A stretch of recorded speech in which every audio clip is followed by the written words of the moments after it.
Hello friends, आज आपण बोलणार आहोत अशा एका स्किन केअर प्रोडक्टबद्दल ज्याचं नाव ऐकताच लक्झरी आणि नैसर्गिक सौंदर्याची आठवण येते, म्हणजेच Oriflame milk and honey gold smoothening sugar scrub. आता प्रोडक्टबद्दल जर ओव्हरव्ह्यू द्यायचं झालंच तर हा स्क्रब बनलेला आहे मिल्क अँड हनी म्हणजेच दूध आणि मध यांच्या नैसर्गिक गुणधर्मापासून. हे दोन घटक त्वचेला देतात नैसर्गिक पोषण, मऊपणा आणि एक छानसा ग्लो. गोल्ड नाव त्याला दिलं आहे कारण त्याच्या पॅकेजिंगपासून ते त्याच्या वापरापर्यंत सगळं खूप रिच आणि रॉयल फील देतं. आता यामध्ये मुख्य घटक कुठले आहे तर यामध्ये मुख्य घटक आहे मिल्क एक्स्ट्रॅक्ट, जे आपल्या त्वचेला मॉइश्चर देतं, सॉफ्ट बनवतं.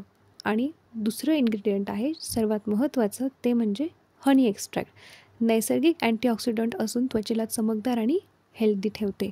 आणि तिसरं महत्त्वाचं इन्ग्रेडियंट्स आहे शुगर पार्टिकल. स्किनवरील डेड सेल्स, डर्ट हे सर्व काढून आणि स्किनला स्मूथ करण्याचं काम हे शुगर पार्टिकल्स करत असतात. आता ह्या शुगर स्क्रबचे काय फायदे आहेत? त्वचेला नैसर्गिक चमक मिळते, आपली स्किन स्मूथ आणि सॉफ्ट बनते, त्याचबरोबर आपल्या ड्राय स्किनला हायड्रेशन होतं, नैसर्गिक एक स्मेलमुळे त्यामुळे एक रिलॅक्स आणि फ्रेश वाटतं. त्याचबरोबर नियमितचा आपण याचा वापर केला तर आपला स्किन टोन देखील सुधारतो आणि त्वचेवरती ग्लो येतो. आता जर याला वापरण्याची पद्धत जर आपण बघितली तर आपल्याला त्वचेवरती थोडंसं प्रोडक्ट घ्यायचं आहे, हलक्या हाताने सर्क्युलर मोशनमध्ये 2 ते 3 मिनिट मसाज करायचा आहे, कोमट पाण्याने धुवून टॉवेलने हलकंच पुसायचं आहे. नंतर मॉइश्चरायझर क्रीम वापरून आपली स्किन बनेल एकदम मऊ.